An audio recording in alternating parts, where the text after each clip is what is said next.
Trump derangement syndrome on full display as the second impeachment farce begins in the United States Senate. This has nothing to do with justice and everything to do with Democrat vindictiveness. Friends, it's time for Hold the Line.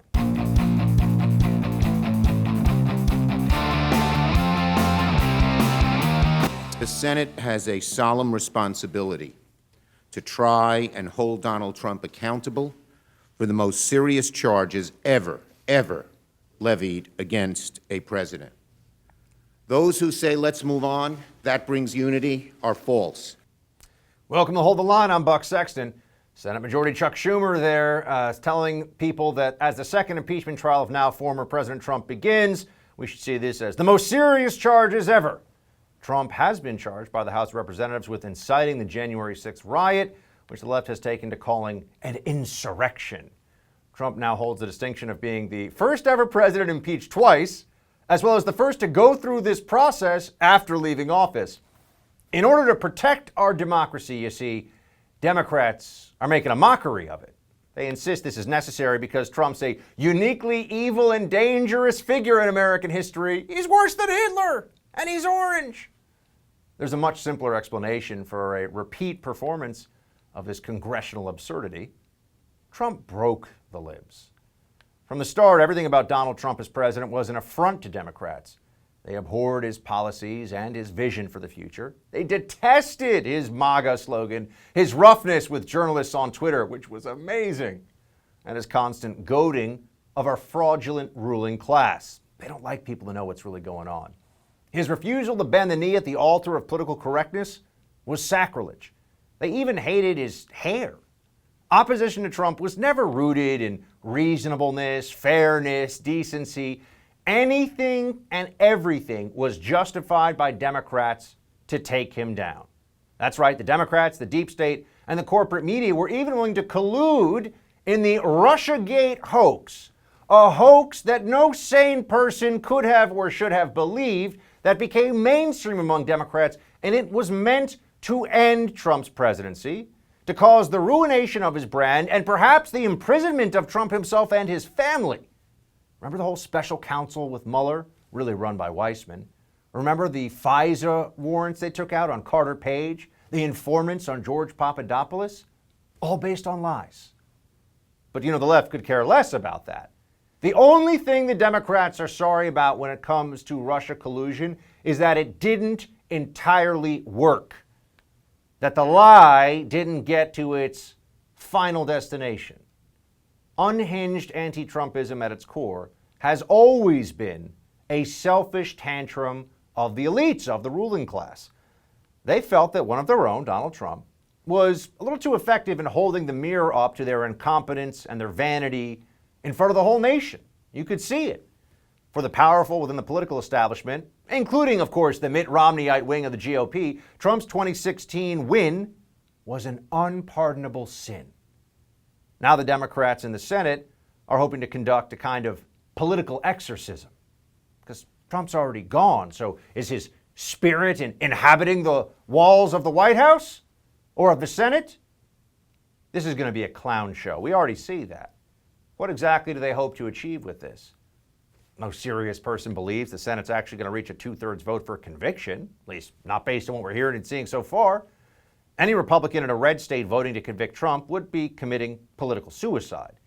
The Trump base would, quite correctly, take it as an insult meant to humiliate all 75 million Trump voters. You see, then your vote really doesn't count because it's about eliminating 2016 as well.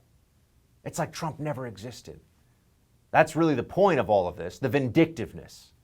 Democrats think they can achieve that with a Senate trial that will allow their stooges in the news media to run stories on loop about Trump's incitement to insurrection, as if the guy in the fur hat with a spear in his hand was somehow going to fight off the Capitol Hill police and the National Guard and all the federal agencies, law enforcement and otherwise, by himself.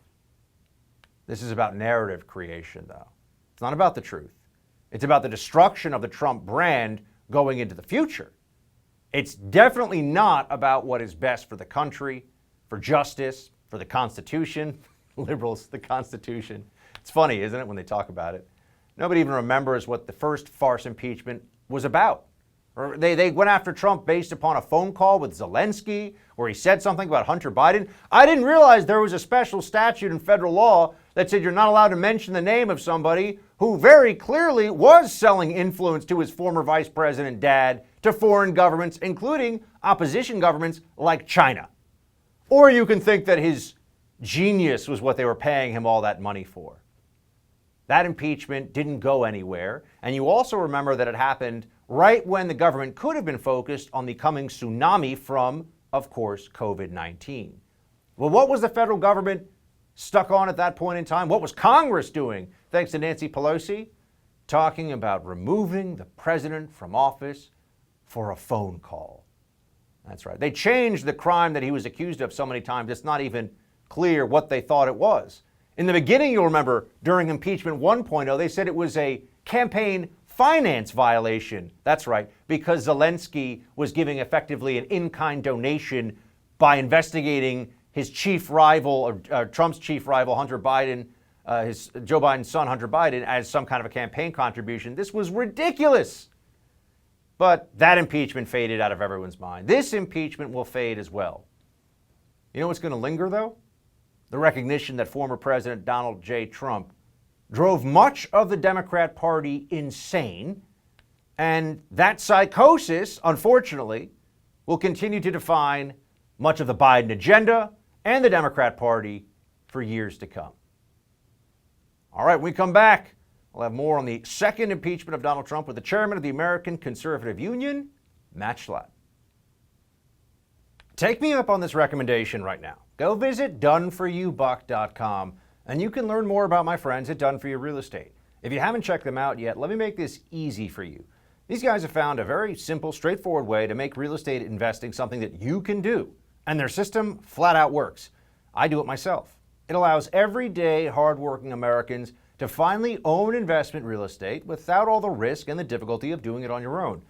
I can't possibly tell you in terms strong enough during the 60-second commercial how great this is. So why don't you do this? Go check these guys out. Visit doneforyoubuck.com. At the top of the page is a podcast interview I did with Done For You Real Estate, where you can hear my experience with their company in my own words. All you have to do is visit doneforyoubuck.com and listen to this podcast. I take you through every step, getting the financing set up, picking the home, finding a tenant. So straightforward. Give my friends at Done For You Real Estate a chance to do for you what they did for me. Visit doneforyoubuck.com and listen to that podcast interview at the top of the page. It's our solemn constitutional duty to conduct a fair and honest impeachment trial of the charges against former President Trump, the gravest charges ever brought against a president of the United States in American history. The Senate kicked off the second impeachment trial of Donald Trump today. 9 Democratic House lawmakers serving as prosecutors, hoping to persuade members of the 100-seat Senate to convict the former president, that's right, the former president, with a 2/3 majority needed. That means 17 Republicans would need to join all 50 Democrats in supporting the charge against Trump. The trial started with a debate over whether or not impeaching a former president is constitutional, and Matt Schlapp, chairman of the American Conservative Union, joins us now to discuss. Matt, we got a bunch of layers here, and we know this thing is unfolding now before us, but let's start with this. In short form, constitutional, yay or nay, this impeachment proceeding? It's absolutely unconstitutional. Impeachment is a device that Congress can use, the House specifically, to go after an official, but not an official once they're out of office. Once you're out of office, you're a regular citizen, and legal authorities have the right to indict you through a regular court of law. I think they're going to try to do that as well. That's what's so pernicious here. I think, you know, the state of New York continues to go after the Trump Foundation. And Buck, make no mistake, this has nothing to do with the Constitution. I don't think this new Socialist Democratic Party gives a lick about the Constitution. Trump's lawyers put out a brief last night saying that he was not responsible for the storming of the Capitol, and they used the legal definition. Incitement is the act of encouraging someone to do or feel something unpleasant or violent. And unlike a riot, an insurrection is an organized movement for the express purpose to overthrow and take possession of a government's power. I mean, on 2 levels, Matt, I would want to know your analysis. One is, was this really an insurrection? And two, how could the president who said, go and have your voices peacefully heard, be guilty of inciting the thing that they are questionably calling an insurrection? I mean, I know David defeated Goliath with a slingshot and a pebble, but these were unarmed people. Now they're criminals. They broke the law. They shouldn't have done it. I have no problem with the book being thrown at them, but I mean, it'd be impossible to lead an insurrection without any weapons. I'm not defending what they did. I'm just saying there's a lot of hyperbole here. And Chuck Schumer's right. The one count of impeachment against the president, which encourages him of insurrection, and you and I have talked about this, you must have the words, the plain spoken words from any of these politicians saying, we're going to go to the Capitol, and we want you to take it by force, and we want you to find these Democratic office holders, and we want you to do them bodily harm. Of course, those words were not spoken by Ted Cruz or Josh Hawley or President Trump or the MAGA people that assembled for this rally. What they're trying to do is make being a Republican, is to make being a Trump supporter basically a crime, almost a thought crime. It's not even a thought crime. It's like an ESP crime. You were trying to telepathically send a message to people to do something. It's really insane. And I hope that more than just the 73 million Americans who are listening to this gobbledygook across the country say, look, enough's enough. We got serious problems in this country. Why are we doing another impeachment, which is outside the Constitution? Now, Matt, you brought up this is the second impeachment of President Trump, which is just amazing to say out loud. The second in basically a 12-month period, which is even crazier. We could have a third. Well, why would it stop here? Why wouldn't they do this annually? Yeah, you have to wonder at some point, why not just have this be a primary tool of political opposition? I think that's what Democrats have effectively turned it into at this point, a kind of a frontline way of slowing down any president they don't like. But let me ask you about the Republican side of this. I think right now, because there have been two of these, there is a sense, and I'd say I even share it at some level, that we know what's going to happen here. They don't have the votes. They're going to make a lot of speeches, and we'll get into some of those teary-eyed speeches in a moment. They're going to make a lot of noise about this, but it's really not going to make a big difference in the end because they don't have the votes. But then again, isn't there a possibility here, Matt, that some Senate GOP folks may decide that they don't talk about it, they don't have to worry about it until they do it, and then all of a sudden people wake up to a reality in which they have convicted Trump? I mean, do you think that's a realistic, I know it's not probable, is it a realistic possibility that the GOP would turn on Trump at the last second here in the Senate? I think there's more senators that probably want to turn on President Trump and wanted to turn on him for the last 4 years. Many more tried rhetorically throughout the 2016 campaign, because let's face it, he ran on indicting all of them or most of them. And they never liked it. They never really liked his rhetoric. And so they'd love to find a way to get Donald Trump off the playing field. And I think we shouldn't be naive. I think there's more of these quiet conversations going on amongst Republicans, maybe older Republicans, maybe Republicans who aren't running again for office and don't have political ambitions. So I don't think it's, I don't think they're going to ever be able to get the 17, but are there some Brutuses in the Senate? Yeah, there are, more than one. And I do think those conversations are going on. I think that's how Liz Cheney got caught up in all this. I think a lot of these people who were more establishment Republicans thought that there'd be a real desire to really shed Donald Trump from the party. And of course, those folks who are clearer thinkers realize that Trump supporters vastly outweigh the supporters of these established Republicans and even the RNC. The RNC has been successful to the extent to which it's had Trump's voice. We're only going to be successful to push back on socialism if somehow these establishment Republicans and the grassroots conservatives and MAGA Nation, if we all pull together, if we start going after each other, we're going to get a lot more socialism for a lot longer. We know the Democrats are going to make as much of this as they can. Some of them are auditioning perhaps for bigger leadership roles in the Democrat Party. Others auditioning for contributorships on MSNBC whenever their House or Senate careers end. Representative Raskin getting emotional today. Let's play it. Senators, this cannot be our future. This cannot be the future of America. We cannot have presidents inciting and mobilizing mob violence against our government and our institutions because they refuse to accept the will of the people under the Constitution of the United States. Matt, is he serious? He needed a mask. There was one time you absolutely needed in that situation. He is serious. I think they actually do get very emotional. Democrats, I think, are clearly a lot more emotional thinkers than Republicans and conservatives are. This is all about being scared. We saw Rashida Tlaib crying on the House of Representatives floor because the criminal wrongdoing that occurred on January 6th brought back, previous traumas in her life, which I don't want to minimize. But I mean, we spent over a year in this country with the left fanning the flames, and every Democratic politician following suit, fanning the flames of violence and cop killing and statue tearing down and arson in all of our major cities, all of them. Some of them are still under the grips of Antifa and Black Lives Matter. And they not only didn't say anything, they almost encouraged it. They said it was justifiable. And I think that's just, I just can't believe the hypocrisy of this moment. I suppose I should believe it. I called out the violence on the left, and you did too. And I called out the violence on the right, and people like you did too.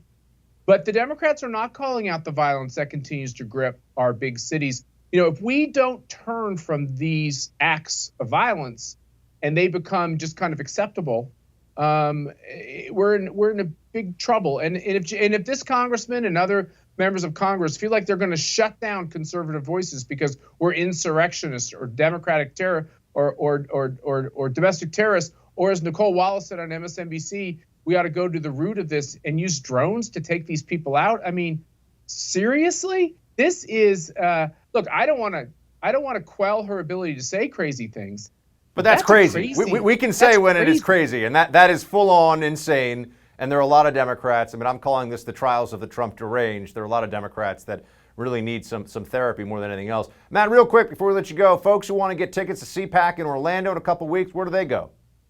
Well, go to conservative.org. I'm going to be, honest and direct. They're almost sold out, but go fast if you have a desire to be there. We are selling overflow tickets as well. Everybody you want to hear from is going to be there, including Buck Sexton. There we go. Matt Schlapp of the American Conservative Union. Matt, thanks so much. Thanks, Buck. Elon Musk's Tesla made headlines yesterday when it was announced the company had acquired $1.5 billion in Bitcoin. The news sent the price of the cryptocurrency to record highs. It's crazy. What does it mean for the future of American finance? We have author, entrepreneur, and crypto enthusiast James Altucher up next. These days, being prepared for the unknown is more important than ever. I'm sure you've noticed we got a new administration, feels like a new financial world out there, and it's anything but predictable. So we could all benefit from something that's reliable right about now.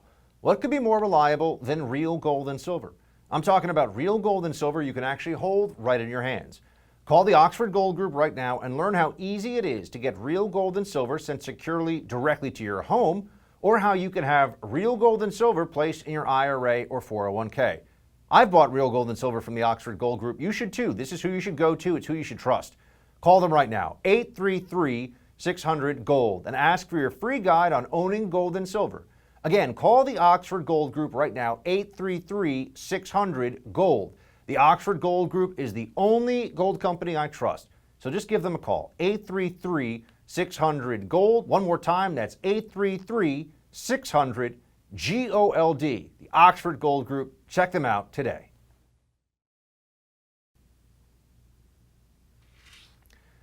The world of crypto has been making lots of news lately, from Bitcoin's steady rise to something called Dogecoin's astronomical gains. Whatever your thoughts on cryptocurrencies, the fact remains that they are here to stay, and they are changing the world's economy and finances. Even the richest man in the world, Elon Musk, is all in on crypto. In an SEC filing yesterday, Tesla revealed that it had acquired $1.5 billion in Bitcoin and is preparing at some point in the future to accept purchases in the digital currency for Tesla Automotive.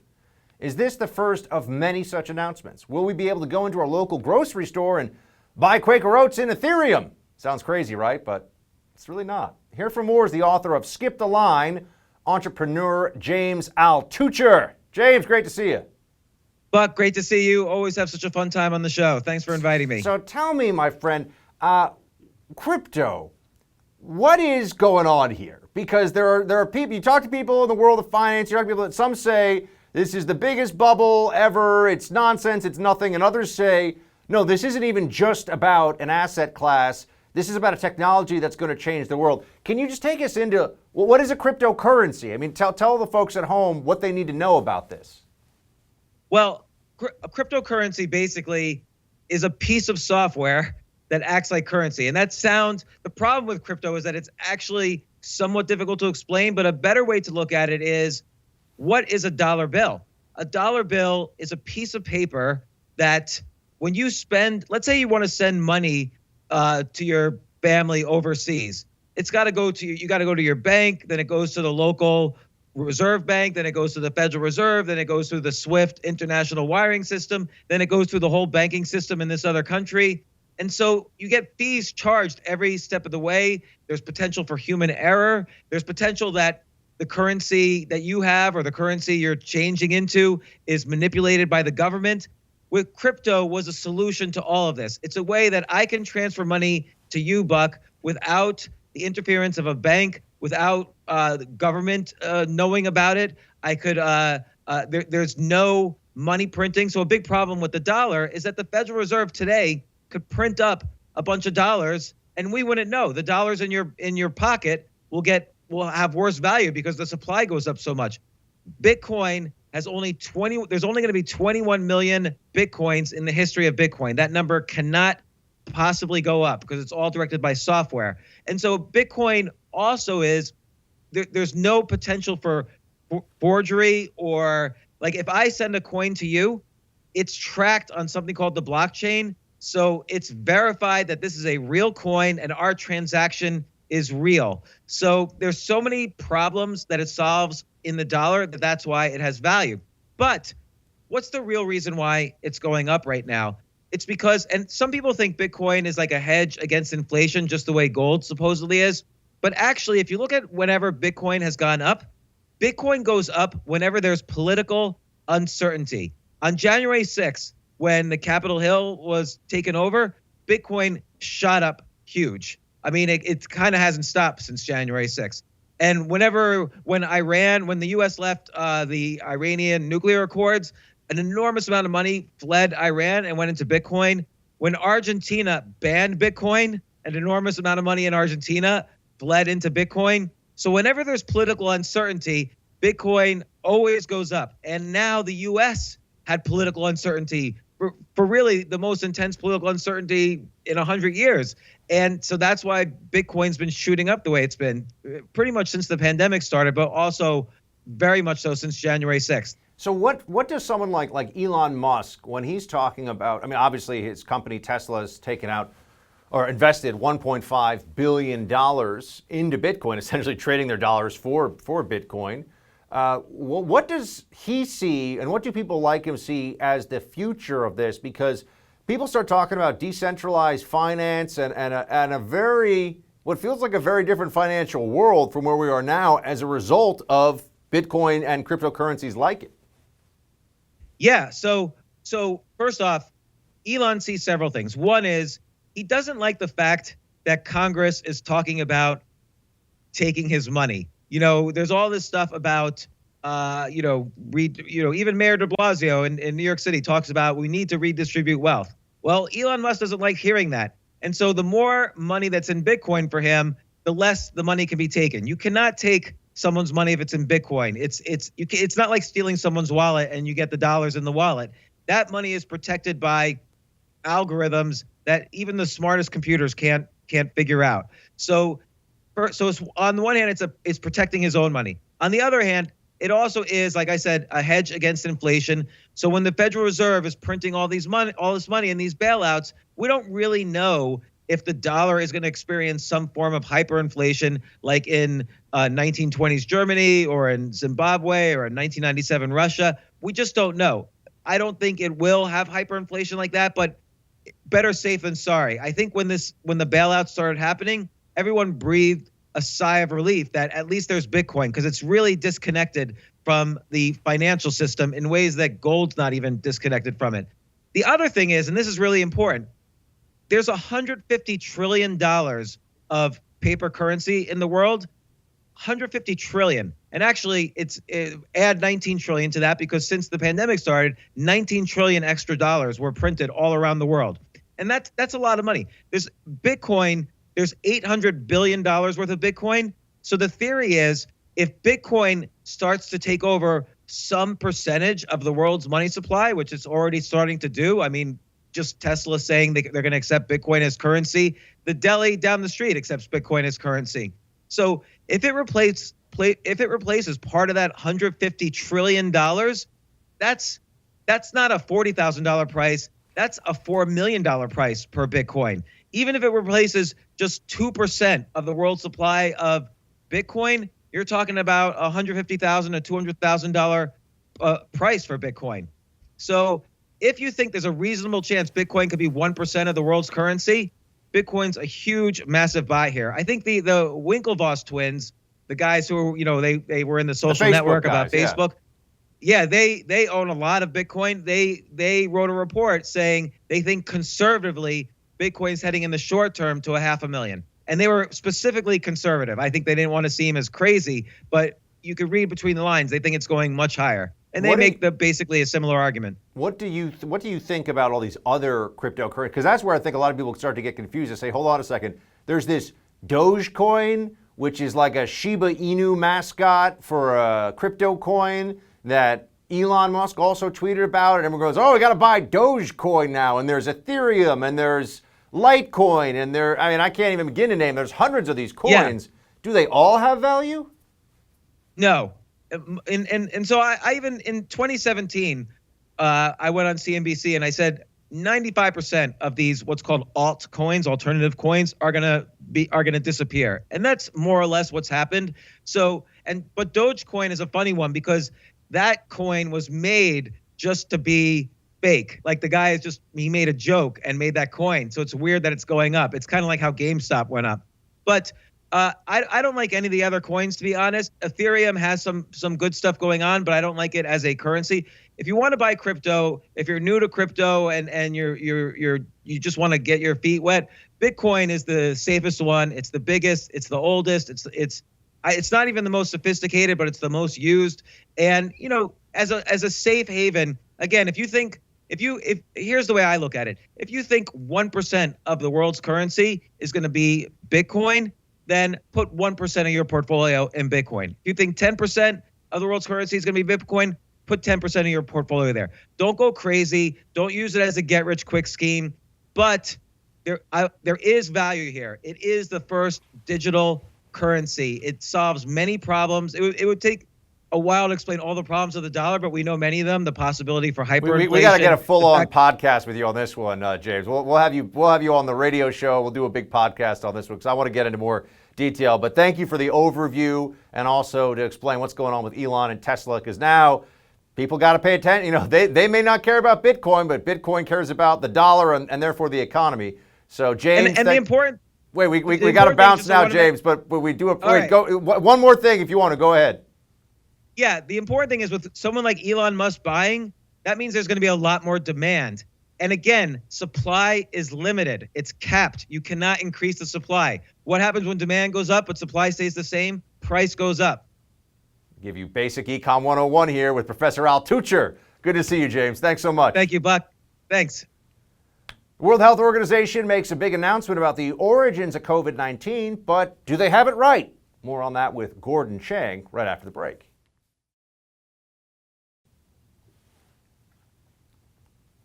There's an update today from the World Health Organization team in China that's trying to determine the origin of the coronavirus after just 12 days of investigation. That was pretty fast. The team concluded the virus most likely originated in bats, but jumped to humans through another animal in a wet market, totally dismissing any theory that it emerged from a lab. Watch.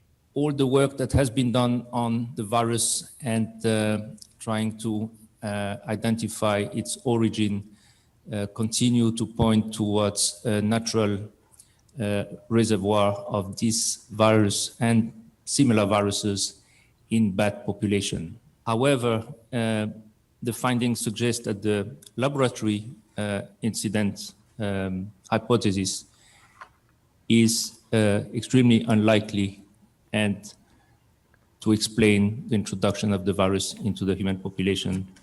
With reaction, we've got Gordon Chang. He's the author of The Great U.S.-China Tech War. Follow him on Twitter at Gordon G. Chang. Gordon, sounds like they've come already out with a conclusion here that should shut it down if you're going to believe them, but a lot of folks still have questions. What do you make of the WHO investigation thus far? This looks like a politically directed conclusion. We know, for instance, from The Lancet, which is the authoritative British medical journal, that the initial coronavirus case had nothing to do with the wet market, which is really the bat theory. And indeed, many of the initial cases also had no connection with that facility. You know, what are the odds that you have, for the first time, a virus actually starting to manifest itself in the center of China, just miles from a facility, China's only P4 biosafety lab, which has been engaged in risky gain-of-function experiments on coronavirus? It just defies the odds. And I don't think that this WHO team has really spent the time to do this, because they've been in country just about 3 weeks or so, 2 of it in quarantine. They spent 3.5 hours at the Wuhan Institute of Virology, the facility we're talking about. This really just stinks. Really, really stinks. Gordon, tell me, when we look at this, how would the Chinese Communist Party react if, let's say, the WHO had come out and said that they believed it was possible or even probable that it came from a lab? Well, what would you expect the measures that China would take in response to that to be? God knows what China would do. But they know that they've got the WHO mission fixed because they heavily negotiated the terms of entry. And these terms were really designed so that the mission wasn't going to find out anything. But if the mission were to say, look, it came from the lab, we would have a series of highly explosive propaganda issuances. And who knows, maybe the WHO members would have been detained in China just like so many other foreigners have. That's what I thought I was going to ask you. Do you think they'd even go to the point of maybe putting direct pressure as in detaining WHO members? I think everyone at home should get a sense of how rough China is willing to play over this issue. Well, I think China believes that this is an existential issue because it's more likely than not that this did come from the Wuhan Institute of Virology, which means that they was essentially a biological weapon. And that would undermine all of these Chinese narratives. Remember, these narratives go to the heart of Communist Party governance, because what they've been arguing over the last 9-10 months was that their superior handling of the disease meant that their form of governance was superior to democracy. And so this really goes to the issue of the survivability of the Communist Party. So, these guys would do anything to protect their position in society. And so you can't rule out anything, Buck. Gordon, let's also pivot here for a second to the latest between the new Biden administration and the Chinese Premier Xi Jinping. Here's just a snippet of an interview recently where Joe Biden started to talk about the U.S.-China relationship. Let's play it. He's very bright. He's very tough. He doesn't have, and I don't mean as a criticism, just a reality, he doesn't have a democratic small d bone in his body. But he is, the question is, I've said to him all along, that we need not have a conflict, but there's going to be an extreme competition. And I'm not going to do it the way that he knows this, because he's been sending signals as well, that I'm not going to do it the way Trump did. We're going to focus on international rules of the road. Let's take a look at what does that mean, Gordon? Biden administration is saying they're going to focus on international rules of the road. What does that look like in practice? I think it means that we're going to try to enlist our allies to deal with China. And it means that there's going to be very little in the way of interactions between Washington and Beijing until we can get our friends and partners on board. In practice, though, this means that probably not very much is going to get done because really what we need here is American leadership. You have American leadership and other countries, for various reasons, will fall into line. So I'm concerned about what we're going to be seeing. And by the way, just as a side matter, you had Biden there say it wasn't a matter of criticism that Xi Jinping was not a small d democratic leader. Well, that's really the core of the problems with China right now. It is because they've got a form of governance that is heading fast to totalitarianism, and it believes that it should rule the world. I mean, it really believes that there should be no other sovereign states in the world. And Chinese leaders have also been talking about how Mars and the moon should be sovereign Chinese territory. So this really goes to this whole notion of their form of governance. How is Xi Jinping going to try to run up the scoreboard on this Biden administration? Well, they're going to try and use climate change. So, for instance, they know that John Kerry, they know that President Biden wants a deal, an enhanced deal on climate, and they're going to try to get the U.S. to compromise or go easy on other things. Now, John Kerry is reported to believe that climate is so catastrophic that it overrides everything else. Now, he has been quoted in the last couple of weeks saying he's not going to make compromises on national security issues or other items in order to get a climate deal.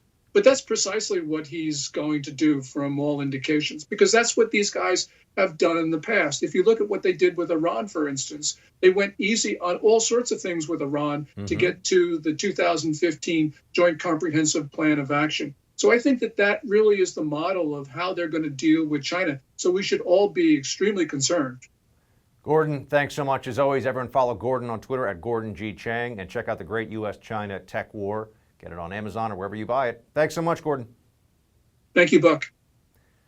Almost time for a rapid-fire look at some of the stories we haven't gotten to yet, but that need some attention. Quick hits, up next.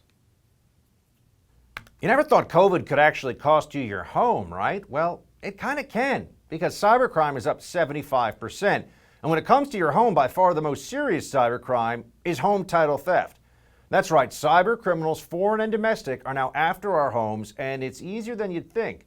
The title documents to our homes are online now. The thief finds your home's title, forges your signature on a quitclaim deed stating you sold your home to him. Then he takes out loans on your home and leaves you in debt. You won't know until late payment or eviction notices arrive. Insurance doesn't cover you, and neither do common identity theft programs. That's why I protect my home with Home Title Lock. The instant Home Title Lock detects someone tampering with my home's title, they help shut it down. Go to HometitleLock.com and register your address to see if you're already a victim of this crime and don't even know it. Then use code RADIO to receive 30 free days of protection. That's code RADIO at HometitleLock.com. Again, code RADIO at HometitleLock.com. Pete Buttigieg may be trying a little hard to sound profound, and MSNBC's Joe Scarborough has DeSantis derangement syndrome. I like that. Those stories coming up in tonight's Quick Hits. We got Secretary of Transportation Pete Buttigieg, you mentioned that. But you know what? I want to go to Clapper, not to be confused with fake Tapper, James Clapper, who doesn't want or doesn't think that Trump, and now Biden has said that he shouldn't get it, that Trump should not receive intel briefings as a former president. What's your fear if Donald Trump were to get intelligence briefings still? Well, I think he's demonstrated a disdain for both the substance of intelligence as well as its protection. He's used it on occasion, weaponized it against political opponents. He's exposed it, as you indicated, in both the Oval Office. This is tremendous gaslighting from James Clapper. The weaponization of intelligence that Trump engaged in? Clapper and Brennan and Comey and so many others created a Russia hoax, and then as former intel officials, or in some cases current, went out on CNN and MSNBC and talked about how Trump was a Russian asset, and they used all their spy credentials to try to convince the masses that Trump was a pawn of the Kremlin. And we were supposed to believe them because they, meaning Clapper and Brennan and Comey and Gates and the whole crew of deep staters, they weaponized their access to the most sensitive information in the United States government's arsenal in order to try to hurt Donald Trump. We saw that happen. That was the heart of the Russia collusion hoax. And now they're accusing Trump of Weaponizing information? Well, what did he do? Oh, you mean that they released, thank you to the acting DNI, they released some information about what the Russia collusion hoax was really built on. But I sit here and I just say to you, at what point is it too much? At what point are the lies too powerful? All right, well, let's get to the next one. Liz Cheney seems to think that she is in a leadership, possibly going to be in a bigger, I should say, leadership role in the Republican Party, and Trump has no role, she claims. So the question is this still the party of Donald Trump, and does Marjorie Taylor Greene still hold a solid place in that party? Chris, we're the party of Abraham Lincoln. We're the party of Ronald Reagan. We have to really take a hard look at who we are and what we stand for, what we believe in. I think when you look at both his actions leading up to what happened on January 6th, the fact that he was impeached in a bipartisan fashion, the fact that he lost the presidency, the fact that we lost the Senate, we have to be in a position where we can say we stand for principles, we stand for ideals. I think she is misreading the Trump base, the GOP mindset, and I think that this Romneyization, if you will, from people within the GOP ranks still is going to find that it falls on deaf ears when it comes to actual voters. But we'll see. We'll see who's right. We mentioned Pete Buttigieg. Like, he's a smart guy. No question about it. Pete Buttigieg is a smart guy.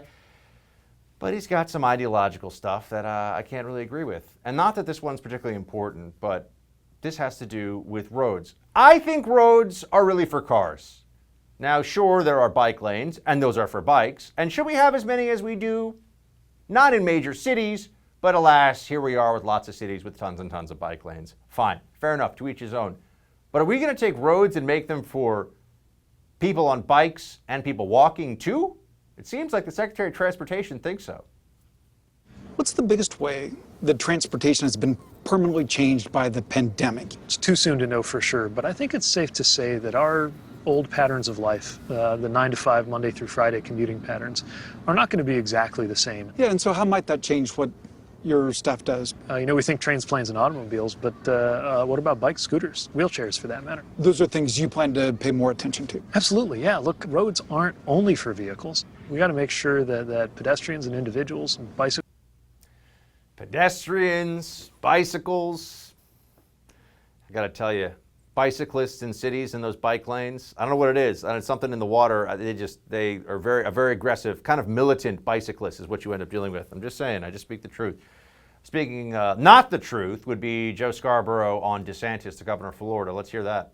Obviously, Florida remains a hot spot. The variant looks like it could spread very quickly around this state. And Mika, vaccinations continue to go at an unbelievably slow rate. Yeah, no, the vaccine process is painfully slow. I mean, there are people who are in categories who, are definitely apply for it right now. Like my mother, people over the age of 70 who cannot get it. And then you see video of kids squashed together, screaming at each other. Yeah, the actual numbers shows that Florida is doing much better than New York. Florida has 2 million more people than New York, and Florida is beating all the national level metrics, beating the average on all of them. And for major states with large populations and a lot of cities, Florida is actually the success story. I believe about 1.7 million vaccinations done so far in New York, well over 2.4 million done in Florida. So I guess they can probably learn to math better on Morning Joe. But I want to end with something happy, if we got time for it.